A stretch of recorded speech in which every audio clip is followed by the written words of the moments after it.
میں بہن کے گھر نہیں جاؤں گا، اس نے مجھے رشتہ نہیں دیا تھا، میں بھائی کو نہیں مناؤں گا، وہ میری زمین کھا گیا، اس نے مجھے راستہ نہیں دیا تھا، میں چاچے کے ساتھ ساری زندگی نہیں بولوں گا، مر جاؤں گا، چاچے کے ساتھ صلح نہیں کروں۔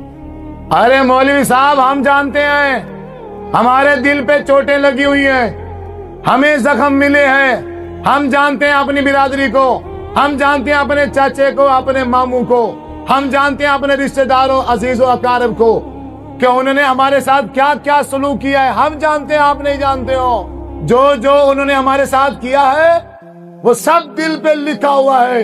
میں مر سکتا ہوں پر میں وہ بھول نہیں سکتا، کسی صورت میں بھی میں ان کو معاف نہیں کروں گا۔ وہ مرنا قبول کر لیتا ہے پر اپنے بھائی کو معاف کرنا قبول نہیں کرتا، اپنی بہن کی دہلیز پہ نہیں جاتا، اپنے بھائی کے گھر پہ نہیں جاتا، ہر سال قربانی کرتا ہے، ہر سال جانور ذبح کرتا ہے، ہر سال عید الاضحیٰ آتی ہے، جانور ذبح ہوتے ہیں، جانوروں کے گردنوں پہ چھریاں پھرتی ہیں، لیکن اپنی انا پہ چھری پھیر کے بھائی کے گھر میں نہیں جاتا، بہن کے ساتھ صلح نہیں کرتا۔ اس کا من کھوٹا ہے، اس کا من میلا ہے، اس کا دل گندا ہے، یہ چاہے پہاڑ جیسے اعمال اکٹھے کر لے، پہاڑ جیسے اعمال اکٹھے کر لے، جب تک دل صاف نہیں کرے گا یہ سارا کا سارا اسی دنیا میں رہ جائے گا۔ اللہ تبارک و تعالیٰ ایسے اعمال کو دیکھنا گوارا ہی نہیں کرتا۔ اگر ایک خادم دن کے اندر 70 بار غلطی کرے تو حضور نے کہا کہ اس کو 70 بار معاف کر دو۔ بعض اوقات پوچھتے ہیں نا، اور مولوی صاحب رشتہ داروں کو کتنی دفعہ معاف کریں، کتنی دفعہ معاف کریں؟ جب تک جان میں سانس ہے معاف کرتے رہو۔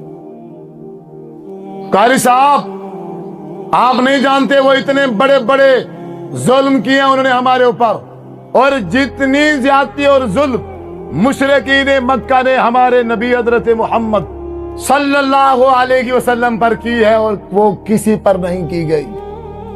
بھائی میری بیوی پہ کوئی بندہ جھوٹی تہمت لگا دے، 1 مہینہ پورا اور میں پریشان رہوں، ایک ایک کو بلا کے میں پوچھتا رہوں تم کیا کہتے ہو امی عائشہ صدیقہ کے بارے میں، ایک ایک کو بلا کے تمہاری کیا رائے ہے، تم کیا جانتے ہو، اے عمر فاروق تم کیا کہتے ہو، اے علی المرتضی آپ کیا کہتے ہو، اے بریرہ تو کیا کہتی ہے، ایک ایک سے پوچھ رہے ہیں دل کی تسلی کے لیے، 1 مہینہ روتے رہے۔ وہ امی عائشہ صدیقہ رضی اللہ تعالی عنہ جس کے اوپر تہمت لگائی گئی، اور ان کا والد حضرت ابوبکر صدیق رضی اللہ تعالیٰ، اور جس کی بیٹی پاک دامنہ ہو اور ظالم اپنے اور اس پر جھوٹی تہمت لگا دیں، آپ بتاؤ اس باپ کے دل پہ کیا گزرے گی؟ کرے گا صلح؟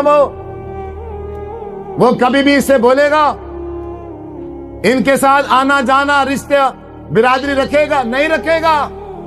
ایک انسانی فطرت ہے، ہم نہیں برداشت کر سکتے اتنا، اس لیے اسی انسانی فطرت کے تحت حضرت ابوبکر صدیق رضی اللہ تعالی عنہ نے حضرت مصطح رضی اللہ تعالی عنہ کا جو خرچہ تھا گھر کا سارا ابوبکر صدیق اٹھا رہے تھے۔ جب یہ سنا کہ اسی نے ہی میری بیٹی کو پر تہمت لگا دی ہے، تہمت لگانے والوں کے ساتھ شامل ہو گیا ہے، انسانی فطرت ہے، غصہ آ گیا، ناراضگی آ گئی، خبردار قسم اٹھا لی، اللہ کی قسم ہے آج کے بعد مصطح کے اوپر کوئی خرچہ نہیں کروں گا، سارا خرچہ بند کر دیا اور تعلق بھی ختم کر دیا۔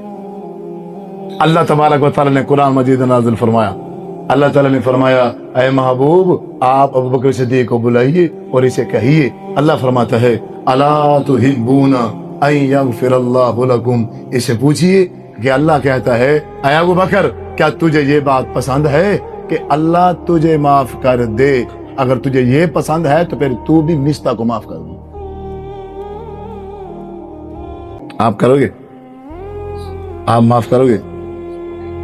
کہ اپنے آپ کے جو اندر یہ من جو ہم نے انا کا ایک پہاڑ بنا رکھا ہے اس کو توڑ دینا، اور میں چلا جاؤں، میں یہ نہیں ہو سکتا، وہ آئے میں نہ جاؤں، وہ آئے۔